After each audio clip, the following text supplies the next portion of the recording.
श्री कृष्ण। ये दर्शकों, कर्म एकादशी व्रत के महत्व को मैं बारे में बतलाऊंगा और उसके विधि को बतलाऊंगा। उसके बाद मैं कथा को भी मैं बताऊंगा।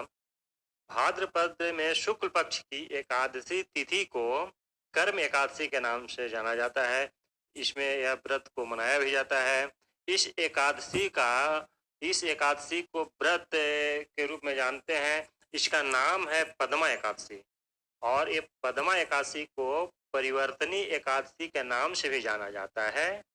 इसको परिवर्तनी एकादशी क्यों नाम पड़ा? क्योंकि भगवान विष्णु इसी दिन अपना परिवर्तन करते हैं। क्या परिवर्तन करते हैं? अपने करवट को परिवर्तन करते हैं। एक करवट से दूसरे करवट की ओर जाते हैं। इसीलिए इस एकादशी का नाम परिवर्तनी एकादशी के नाम से जाना जाता है। इसको पुराणों में वर्णन किया गया है। इसको पुराण में वर्णन करके बताया गया है कि यह चतुर्मास में भगवान जब करवट लेते हैं तो इसी दिन इसी तिथि को एकादशी तिथि को लेते हैं। तो कर्म एकादशी के नाम से यह विख्यात है।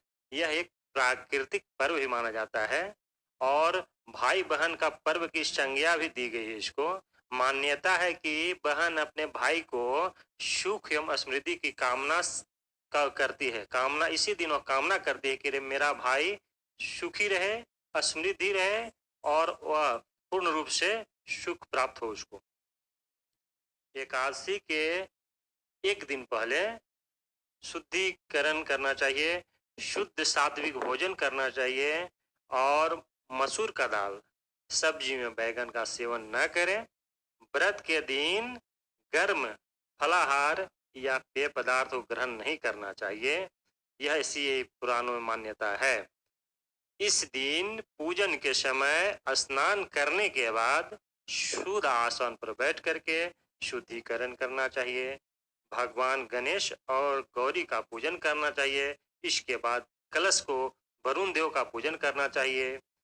इसके भगवान इस दिन एकादशी है तो भगवान विष्णु का पूजन भी करना चाहिए। भगवान विष्णु का पूजन किया जाता है इस दिन। इसके बाद झुर का पूजन करना चाहिए। करम पेड़ का जो डाली होता उसका पूजन करना चाहिए और उसके बाद पूजन के बाद कथा को भी श्रवण करना चाहिए। कथा श्रवण के बाद आरती भी करनी चाहिए और दूसरे दिन जब द्वादशी तिथि में इस व्रत का पारण करना चाहिए। पारण कैसे करें? तो पारण ठंडे पदार्थ से करना चाहिए, जैसे दही, करम का साग होता है उस साग को और रात्रि में बना हुआ शुद्ध चावल को साथ में पारण करें। तो ऐसे पारण करने से आपका व्रत सफल होता है, व्रत सही ढंग से हो जाता है। तो कथा सुनने के लिए भी आप पूजन करें और कथा श्रवण करें। कथा इस प्रकार है कि ये दो भाइयों का कथा है जिसका नाम है करम और धर्म। दोनों भाई बहुत मेहनती थे और दयालु थे। वे साथ में मिलकर रहते थे, सभी काम करते थे और खुशी खुशी साथ में रहते थे। पूरा इलाका जो था उनका पूरा खुशहाल था।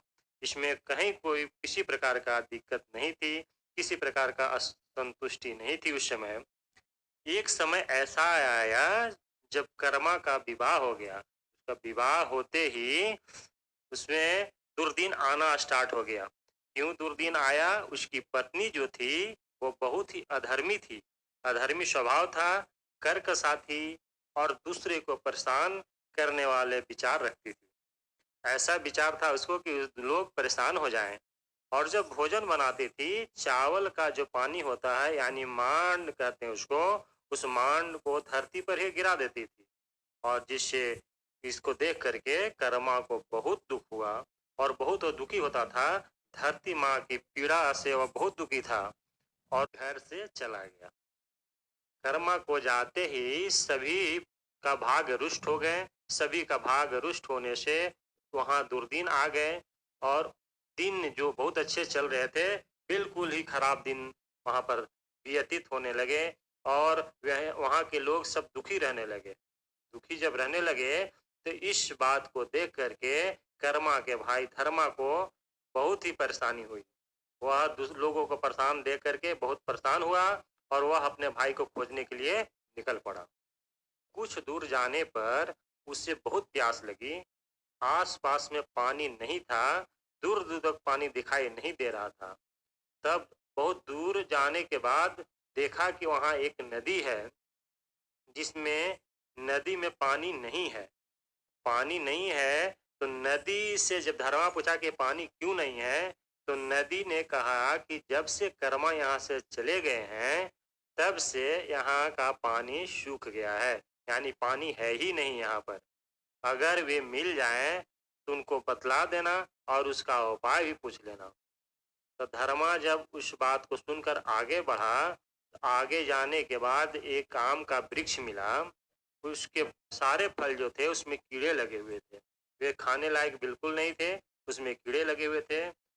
पेड़ ने धर्मा से कहा कि जब से कर्मा यहाँ से गए हैं, तब से मेरे फल ऐसे ही हैं। अगर कर्मा कहीं आपको मिल जाए, तो उनसे उपाय भी पूछ लेना कि मैं कैसे ठीक होऊँगा। धर्मा जब आगे गए तो एक वृद्ध व्यक्ति, एक बूढ़े आदमी उनको मिले और उन्होंने बताया कि कर्मा यहाँ से जब से सर का बोझ तब से नहीं उतर रहा है। मैं जो भी बोझ लेता हूँ सर पे वो अपने से उतार नहीं पाता हूँ, जब तक 3-4 लोग मिलकर न उतार दें। जब कर्मा मिलेंगे तो उनको बता देना और इसका निराकरण भी पूछ करके आना और निराकरण पूछकर मुझे बताना। धर्म जब वहाँ से आगे गए तो उसे एक स्त्री मिली और उसने बताई कि कर्म के चले जाने से मैं जब खाना बनाती हूँ, खाना बनाने के बाद बर्तन मेरे हाथ से चिपक जाते हैं, वे बिल्कुल चिपके रहते हैं। अगर वे कर्मा हम आपको मिले तो उनसे उपाय पूछकर मुझे बता देना। धर्म जब आगे बढ़ गए, आगे बढ़ते-बढ़ते जब आगे बढ़े, तो एक रेगिस्तान में पहुँच गए।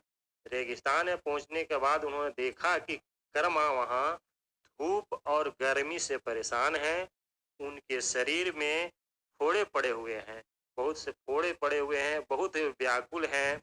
तब धर्मा ने अपने भाई से आग्रह किया कि आप घर को चलें। आप यहाँ क्यों व्याकुल हो रहे हैं? आप अपने घर को चलें। कर्मा ने कहा कि मैं उस घर में कैसे जाऊं? मैं उस घर में नहीं जा सकता हूँ। मेरी पत्नी बहुत ही कर्कशा है, वह बहुत ही दूसरे को दुख देती है और धरती माँ पर चावल से बना हुआ मांड को फेंक देती है। वह वो इस घर में रहती है, इसलिए मैं वहाँ नहीं जा सकता हूँ। तब धर्मा ने वचन दिया कि कोई भी महिला, आज से कोई भी महिला जमीन पर चावल से बना हुआ मांड को नहीं फेंकेगी। मैं आपको वचन देता हूँ। इस वचन को सुन करके कर्मा और धर्मा दोनों भाई घर की ओर चल पड़े। रास्ते में उस महिला मिली जो धर्मा को उस रास्ते में पहले मिली थी। कर्मा ने कहा कि तुम भूखे को भोजन नहीं कराई थी, तुम भूखे को भोजन नहीं कराती हो, इसी कारण से तुम्हारे हाथ में बर्तन चिपक जाते हैं। आगे से तुम ऐसा मत करना, तुम भूखे को भोजन कराना, जिससे तुम्हारा यह कष्ट दूर हो जाएगा। इसी तरह इसी तरह चलते-चलते अंत में जब वो नदी मिली, तो कर्मा ने कहा कि तुमने प्यासे को पानी नहीं दिया था। तुम प्यासे को पानी नहीं दिया था, इसी कारण से तुम्हारा जल सूख गया है। तुम्हारा जल नहीं है। तुम प्यासे को गंदा पानी पिलाता था और गंदा पानी पिलाने के कारण तुम्हारा जल आज सूखा हुआ है। आगे से जब भी कोई प्यासा आवे तो उसका स्वच्छ एवं साफ पानी पिलाना, इससे तुम्हारा कष्ट दूर हो जाएगा। इस प्रकार उसने सभी को उनके कर्म बताते हुए घर को आया और घर आने के बाद वहां पर उन्होंने पोखर में कर्म के डाल लगा करके झूर को पूजन किया। उसके बाद पूरे इलाके में खुशहाली लौट आई। सभी लोग आनंद से रहने लगे।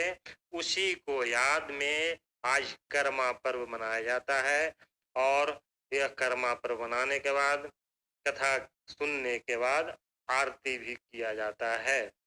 तो बस आज इतना ही। जय श्री कृष्ण।